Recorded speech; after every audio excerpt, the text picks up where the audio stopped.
हे what's up guys, welcome back once again. दोस्तों, क्या हो अगर आप अपनी छुट्टियां मनाने के लिए एक लोकेशन पर जाए और वहां के एक बड़े से घर को रेंट को ले, लेकिन उस घर में हो रही चीजों से अनजान हो। ये कहानी भी कुछ इसी तरह की है। कहानी की शुरुआत होती है एमा नाम की औरत जो अपने ड्राइवर केव के साथ इस रिमोट लोकेशन पर आई हुई है। उसका मानना है कि यहाँ आकर वो कुछ समय अपने पति हेनरी के साथ गुजारेगी, जिससे उन्हें अच्छा लगे और इसी दौरान 2 दिन बाद आने वाली अपनी एनिवर्सरी को भी सेलिब्रेट कर लेंगे।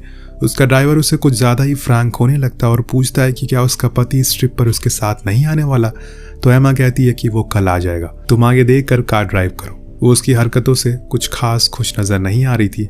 खैर, कुछ ही देर बाद वो उस लोकेशन पर छोड़ देता है, जिसे देखकर वो भी हैरान था। उसका कहना था कि वो यहाँ पर आए दिन शिकार करने के लिए आता रहता है, लेकिन उसे ये जगह आज पहली बार देखी। अब एमा उसे उसके पैसे देकर वहां से जाने को कहती है, जिसके बाद हम उस घर को देखते हैं जो बेहद ही बड़ा और हाईटेक होता है। जब मन चाहे उसे हर तरफ से सील कर सकते हो। उसके फीचर्स को देखकर एमा भी हैरान हो जाती है। दरअसल उन्होंने इस घर को कुछ दिनों के लिए रेंट पर लिया है, अपनी एनिवर्सरी को सेलिब्रेट करने के लिए। अब वो फ्रेश होने के लिए जाती है। इसी बीच उसके दरवाजे पर किसी की दस्तक होती है। वो बाहर जाकर देखती है तो वहां पर कोई भी नहीं था सिवाय एक बुके के और एक नोट के, जो उसे लगता है कि शायद ये हेनरी ने भेजा होगा उसे ऐसे ही सरप्राइज करने के लिए। इसीलिए वो उसे लेकर अंदर आ जाती है। अब पूरे घर को लॉक करके वाइन को एंजॉय करने लगती है, पर गलती से उसे ग्लास गिर जाता है, जिसे उठाने के लिए वो नीचे झुकती है तो उसकी नजर वहां टेबल के नीचे एक लॉक पर पड़ती है, जिसे वो टच करने ही वाली होती है कि इतने में किसी आरएस नाम के बंदे का उसके पास कॉल आती है। लेकिन तभी हम देख पाते हैं कि हेनरी भी वहां पहुंच चुका है, इसीलिए वो उस कॉल को नहीं उठा पाती।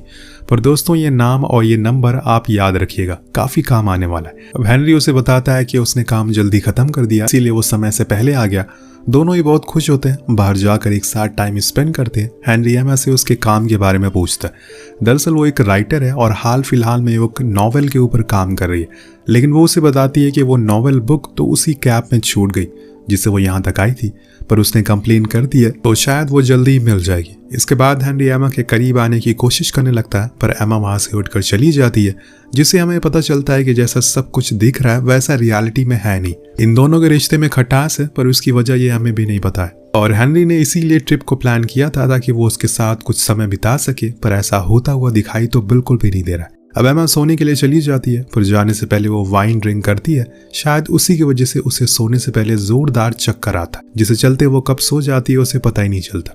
उधर हेनरी के साथ भी सेम यही होता है, पर वो ज्यादा सोचता नहीं और सोने के लिए चला जाता है। कुछ देर बाद हम उनके कमरे में किसी के आने की आवाज को सुनते हैं, जिसके हाथ में किसी तरह का कुछ इंजेक्ट डिवाइस था, जो वो एमा को इंजेक्ट कर देता है। जब हम उस इंसान को देखते हैं तो वो एक मास्क मैन था जो अपना काम करके वहां से चला जाता है। लेकिन वो अंदर आए कैसे, कि ये घर तो पूरी तरह से लॉक है? इस सवाल का जवाब आपको आगे मिल जाएगा। तब तक के लिए हम आगे चलते हैं। जब ये लोग सुबह उठते हैं तो देखते हैं कि उनके पास किसी ने 2 कप कॉफी रखी है और एक रोज रखा हुआ है, जिसके साथ एक गुड मॉर्निंग का नोट है। इस चीज को देखकर दोनों ही बहुत डर जाते हैं। तभी एमा देखती है कि उसके कपड़े बदले हैं, ये तो कुछ ज्यादा ही हो जाता है। दोनों ही घबरा जाते हैं और फौरन बाहर की ओर भागते हैं। इतनी देर में एमा को याद आता कि शायद कल उनके रूम में कोई आया था, मैंने उसको महसूस किया था, पर मेरी तबीयत कुछ ठीक नहीं थी। दोनों को मोबाइल फोन में गैप थे। वो जाकर अपनी कार में बैठ जाते हैं और वहां से निकलने का सोचते हैं, पर वो सब सोच ही सकते हैं क्योंकि कार की कीज तो है ही नहीं। इसी बीच उनके पीछे से कोई झाड़ियों में जाकर छुप जाता है। इधर हेनरी एमा को घर में जाकर कीज ढूंढने को बोलता है और उधर वो झाड़ियों में जाता है। अब एमा को चाबियां तो नहीं मिलती, लेकिन उसे एक फोन मिल जाता है, जिससे वो फौरन पुलिस को कॉल लगाने लगती है। लेकिन वो कॉल तो कहीं और ही लग जाता है, जहां से कोई कहता है कि तुम्हें रूल्स नहीं तोड़ने चाहिए, जो कुछ भी वो कह रहा है वो चुपचाप मान लो। ये सुनकर वो इतनी ज्यादा डर जाती है कि फोन को फेंक देती है। इतने में वहां पर हेनरी आता है, जिसके सर में चोट लगी थी। वो उसे बताता है कि झाड़ियों में किसी ने उसके ऊपर हमला कर दिया, जिस वजह से वो उसे ये चोट लगी है। तब एमा उसे उस फोन के बारे में बताती है और कहती है कि वहां से कोई और बोल रहा है। जब हेनरी ये चीज ट्राई करता है तो सेम वही चीज होती है। अभी वो देखते हैं कि उनकी टीवी स्टार्ट हो गई और उसमें उनकी सारी प्राइवेट वीडियोस लाइव हो रही है, क्योंकि उनके ऊपर हिडन कैमरा से 24 घंटे नजर रखी जा रही है। ये देखकर एमा बहुत ही ज्यादा गुस्से में और डर भी जाती है। वो दोनों अचंभित हो गए थे कि आखिर ये हो क्या रहा है। अब वो फौरन उस घर के बाहर जाने की कोशिश करते हैं, लेकिन तभी पूरा घर लॉक हो जाता है। सब कुछ बंद होने लगता है, यहाँ तक कि उनकी विंडोज और ग्लासेस भी। अब वो बहुत कोशिश करते हैं कि कुछ खुल जाए, लेकिन कोई चीज खुलने का नाम ही नहीं ले रही थी। बार बार उनके पासवर्ड को गलत बताया जा रहा था। एमा एक चेयर से उस लॉक को तोड़ने की कोशिश करती है, लेकिन इतनी ही देर में उसके कान में बहुत जोर से दर्द होता है, जिस चक्कर में वो गिर जाती है। तब हेनरी उसके पास आकर देखता है कि अचानक से उसे क्या हो गया। वो उसके कान के पीछे किसी डिवाइस को अंदर लगा हुआ देखता है और उसी की वजह से उसे ये दर्द हो रहा था। इन सब की वजह से हेनरी को गुस्सा आने लगता है। वो उन कैमरास को तोड़ना शुरू कर देता है, लेकिन इतने में उसके कान में भी वही दर्द होने लगता है और जब एमा देखती है तो सेम वही चीज उसके कान में भी लगाई गई थी। यानी कि जो वो रात में मास्क मैन आया था, शायद उसने ये सब चीजें की होगी उनके साथ, पर इतना सब कुछ हो गया उन्हें पता कैसे नहीं चला। और क्या इस घर के बारे में उन्होंने पहले रिसर्च नहीं करा था यहाँ पर आने से पहले? वेल, अब कहानी आगे बढ़ती है और दर्द कम होने के बाद स्पीकर में फिर किसी अनजान आदमी की आवाज़ आती है और इस बारी वो इंसान कहता है कि तुमसे जो कहा जाएगा तुम्हें वो करना है, वरना तुम्हें पनिश किया जाएगा।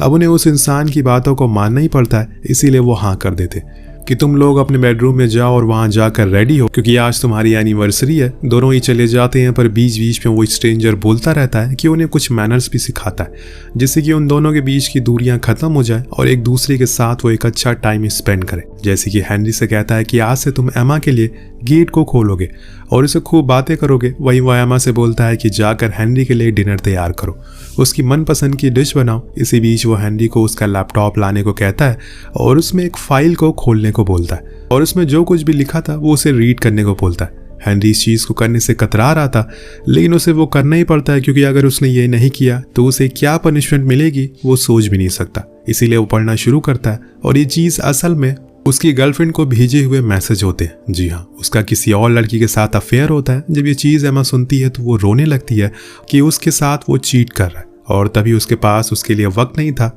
अब इसके बाद वो उस लैपटॉप को एमा को देने को कहता है, फिर उसे एक वीडियो को खोलने को कहती है और वो आदमी हेनरी को दिखाने को बोलता है। जब उस वीडियो को वो देखता है तो गुस्से के मारे उस लैपटॉप को तोड़ देता है। दरअसल उसमें एमा किसी और इंसान के साथ इंटीमेट हो रही थी, मतलब दोनों ही दूध के धुले नहीं है। अब कोई तो है जो इन दोनों की पूरी हिस्ट्री बहुत ही अच्छे से जानता है और न जाने इन दोनों को आगे जाकर एक दूसरे के बारे में क्या क्या जानने को मिले। अब इन चीज़ों के बाद वो दोनों साथ में डिनर करते हैं, जहाँ पर एमा उसे माफ़ी मांगती है जो कुछ भी उसने देखा उसके लिए, और ये भी बताती है कि उसका और रायन का कुछ भी नहीं, अब सब कुछ खत्म हो चुका है। यहाँ में ये भी पता चलता है कि जो RS करके उसकी शुरुआत में कॉल आई थी वो असल में रायन की थी और उसने उसे उठाया नहीं, यानी कि वो सच कह रही थी। लेकिन हेनरी मानने को तैयार नहीं है, इसीलिए वो वहाँ से उठकर चला जाता है रूम की ओर। उसके पीछे पीछे एमा भी आती है और वो दोनों देखते हैं कि रूम में तो रोमांटिक सॉन्ग चल रहा है और अब उनसे कहा जाता है कि उन्हें डांस करना है, लेकिन हेनरी करने को मना कर देता है क्योंकि वो मूड में नहीं है। वो सब देखने के बाद अब एमा जितनी जल्दी हो सके वो उससे दूर होना चाहता है, पर यहाँ वो भूल गया है कि उसकी मर्जी यहाँ पर तो चलने वाली नहीं है, इसीलिए फिर से उसे दर्द दिया जाता है, जिसके बाद वो तुरंत ही खड़े होकर डांस करना शुरू कर देता है। फिर उन्हें साथ में इंटीमेट होने को कहा जाता है, जो कि वो कैमरा के सामने बिल्कुल भी नहीं करेगा। अब वो मना कर देता है, पर इस बारी जो उसे दर्द होता है वो इतना ज्यादा होता है कि उसके कानों से खून आने लगता है, जिसको एमा जल्दी से साफ कर और उसे शांत होने को बोलती है। अब सब कुछ शांत हो जाने के बाद वो अपनी गलतियों के लिए माफी भी मांगती है और कहती है कि वो भटक चुकी थी, इसीलिए उसने ये सब किया, पर अब वो कहीं जाने वाली नहीं है। हेनरी भी खुद की गलतियों के लिए सॉरी कहता है, जिसके बाद हम दोनों शांति से सोते हुए देखते हैं जहाँ पर एमा को वही स्ट्रेंजर बता रहा होता है कि आखिर कैसे उसे खुद के रिश्ते को संभाल कर रखना है और उसे ज्यादा मजबूत बनाना है। इसी बीच उसकी आवाज़ कट होने लगती है और उसमें से उसे कैब ड्राइवर की आवाज़ आती है, जो कि उसकी बुक लेकर वापस आया था। उसकी कंप्लेन के बाद वो तुरंत ही हेनरी को उठाती है और उसे कहती है कि देखो, बाहर ड्राइवर आया है, हमें उसे मदद मांगनी चाहिए, शायद वो उसे कुछ हेल्प कर दे हमारी और पुलिस को बुला दे। इसीलिए दोनों उसे आवाज़ लगाने लगते हैं, लेकिन आवाज़ बाहर नहीं जा पाती। अब कुछ भी रिप्लाई ना मिलने की वजह से के वो डायरी रखकर जाने लगता है, पर एमा अपना दिमाग लगाती है। वो एक और फ्लैश लाइट करती है, जिसे केव देख लेता है और उसे लगता है कि शायद कोई मुसीबत में है। वो अंदर आने लगता है, लेकिन तभी एक मास्क मैन आकर उसे मार देता है और वहां से घसीटता हुआ ले जाता है। अब ये देखकर एमा बहुत ही ज्यादा डर जाती है, क्योंकि चीजें अब हद से आगे बढ़ गई थी। ये पहला मर्डर था इस घर में। वो फौरन अंदर आ जाती है, तभी उसे एहसास होता है कि जब से वो यहाँ पर आई है उन्होंने बस एक ही बंदे की आवाज़ सुनी है, यानी कि वो एक ही है जो उन्हें मॉनिटर कर रहा है। वो चेक करने के लिए वहां लगे कैमरास के कैप्स को हटा देती है और इस बारी उसे कोई भी दर्द नहीं होता, यानी कि वो अभी भी बाहर है। इसीलिए एमा उस दिन जो टेबल के नीचे से एक लॉक देखती है उसे खोलने के लिए जाती है। जब वो खुलता है तो उन्हें उसके नीचे एक खुफिया रास्ता मिलता है, जिसको देखकर दोनों ही हैरान थे। एमा को लगता है कि शायद ये बाहर की ओर खुलता होगा।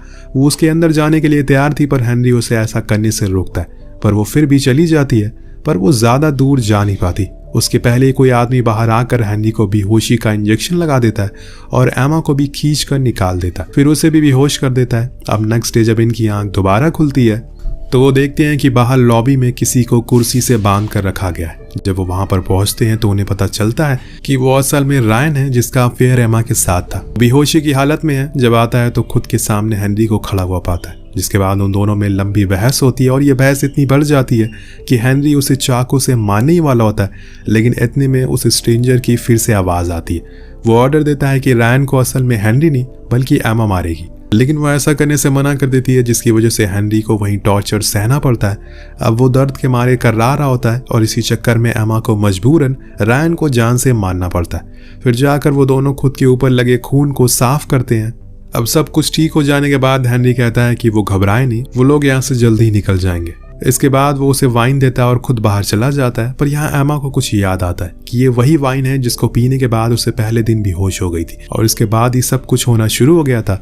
इसीलिए वो वहाँ लगे कैमराज में ऐसा दिखाने की कोशिश करती है कि उसने वो वाइन को पी लिया है, पर असल में उसे फेंक देती है। और कुछ देर बाद वहाँ वही मास्क मैन आता है जो उसे चेक करता है और फिर वहाँ से चला जाता है। लेकिन एमा होश में थी और वो बाहर जाकर हेनरी को आवाज लगाने लगती है। तभी उसे एक क्लोजेट से कुछ आवाजें सुनाई देती है। जब वो उसके कपड़ों को हटाती है तो वहाँ एक सीक्रेट रूम मिलता है, जहाँ पर कुछ मॉनिटर्स रखे हुए थे, जहाँ बैठकर वो मास्क मैन उन पर नजर रख रहा था। वहीं एक टीवी पर हम एक ऐड को चलते हुए देखते हैं जो एक ईडन ग्रुप नाम की कंपनी का था, जिसमें वो किसी भी प्रकार के बिगड़े हुए रिश्ते को ठीक करने में लोगों की मदद करते थे। उसका मालिक नेथन इस काम को पूरा करने के लिए किसी भी हद तक जा सकता है। यह एमा को हल्का हल्का सब कुछ समझ आने लगता है, इसीलिए वो तुरंत ही अपनी पिछली फुटेज को देखना शुरू कर देती, जिसके देखकर उसकी आंखें फटी की फटी रह जाती है। असल में अभी तक जो कुछ भी उसके साथ हो रहा था उसमें हेनरी भी मिला हुआ है। वो ही उसे यहाँ पर लेकर आया था और उसने ही उसकी वाइन में वो नशीली चीजें पिलाई थी और उसको दिखाने के लिए उसने भी उस वाइन को लिया, पर उसे पिया नहीं बल्कि बाहर जाकर फेंक दिया। उस दिन जो उसे चोट लगी थी वो फेक थी और रायन को लाने में भी यहाँ उसने उसका मास्क मैन की मदद की थी, जो कोई और नहीं बल्कि नेथन ही था, इस ईडन ग्रुप का मालिक। और अभी तक सिर्फ दर्द एमा को ही होता था, हेनरी तो बस नाटक करता था दर्द में रहने के लिए और बेहोश होने का। तभी वो देखती है कि अभी भी केव जिंदा है और वो लोग उसे कार के पास छोड़कर घर की ओर आ रहे हैं, इसलिए वो फौरन अपनी कार कीज लेकर फिर से बेहोश होने का नाटक करती है। उधर नेथन सीक्रेट रूम में जाकर उस फुटेज को पेन ड्राइव में ले लेता है जिसमें एमा ने रायन को मारा था। यानी कि आप समझ गए होंगे, हेनरी हमेशा एमा को खुद की गुलाम बनाकर रखना चाहता है, इसीलिए उसने ये सब किया ताकि वो उसके कहे हुए सारे ऑर्डर्स को फॉलो करे। अगर उसने ऐसा ना किया तो वो उसे पुलिस के हवाले कर देगा, क्योंकि उसने रायन का खून किया है। अब ये दोनों एमा को लाकर कार में बैठा देते हैं और नेथन हेनरी को कीज दे देता है, पर जो कीज वो देता है वो उनकी कार की नहीं थी, क्योंकि वो तो एमा लेकर आ गई थी। इसीलिए वो अंदर जाता और फिर से इसी का फायदा उठाकर एमा उस डिवाइस को अपने नेक से बाहर निकाल लेती है और फिर कार को स्टार्ट करके वहां से जाने लगती है। लेकिन इतने में वहां पर नेथन आ जाता है और उसे मारने लगता है, जिसे भागकर वो बाहर जाने लगती है और फिर एक सही मौका देखकर उसके ऊपर पीछे से वार करती है, जिससे कि उसकी वही मौत हो जाती है। और इसके बाद वो उसकी स्मार्ट वॉच को ले लेती है, जिससे वो उनके उसी डिवाइस को कंट्रोल किया करता था। पर तभी वहां पर हेनरी आता है और वो उसके सामने ऐसा दिखाने की कोशिश करती है कि उसे अभी भी कुछ नहीं पता और वो अभी इस घर के बाहर जाने का सोच रही है। इसीलिए वो हेनरी से कहती है कि हमें अपना सामान ले लेना चाहिए अंदर जाकर। और इसी दौरान वो उसी स्मार्ट वॉच से उसकी डिवाइस को ऑन करने की कोशिश करती है, लेकिन उसने वो पहले ही निकाल दिया था। इतने में वहां पर हेनरी आता है और उस पर ही हमला कर देता है, क्योंकि उसे सच पता चल चुका था। अब वो उसके पैर में चाकू घुसा देता है, लेकिन एमा जैसे तैसे करके उसे बच जाती है और पहुंच जाती है उसी सीक्रेट रूम में, जहां पर वो उस डिवाइस को इम्प्लांट करने की मशीन मिल जाती है। वो लेकर बाहर आकर छुप जाती है और जैसे ही हेनरी माँ उसे मारने के लिए आता है वो उसे इंजेक्ट कर देती है, फिर उस वॉच से उसे ऑन कर देती है। इसके बाद हेनरी दर्द के मारे तड़पना शुरू हो जाता है और वो उसे ऐसी हालत में छोड़कर वहां से बाहर आ जाती है। अब वो उनकी रिंग को भी वहीं छोड़ देती है और यही उसकी सजा है। उसने रिश्ता सही करने का गलत तरीका चुन लिया था। वो कार लेकर निकल जाती है, पर बीच में उसे केव की कार दिखाई देती है जिसके अंदर वो जख्मी हालत में था, इसीलिए वो उसे अपने साथ रख लेती है और शहर की ओर आ जाती है। इसी के साथ ये कहानी यही बंद हो जाती है। आपको कहानी कैसी लगी नीचे कमेंट करके जरूर बताएगा। मिलते हैं अगले वीडियो में। Peace out.